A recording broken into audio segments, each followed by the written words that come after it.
On to the video, checking out the gutters. So this is where the hail came in at. Now you can see the dents. Here you go. Every spot that you see an oxidation mark at, right there.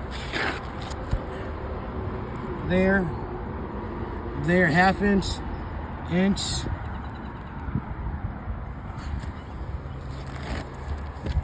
And then let's keep on going.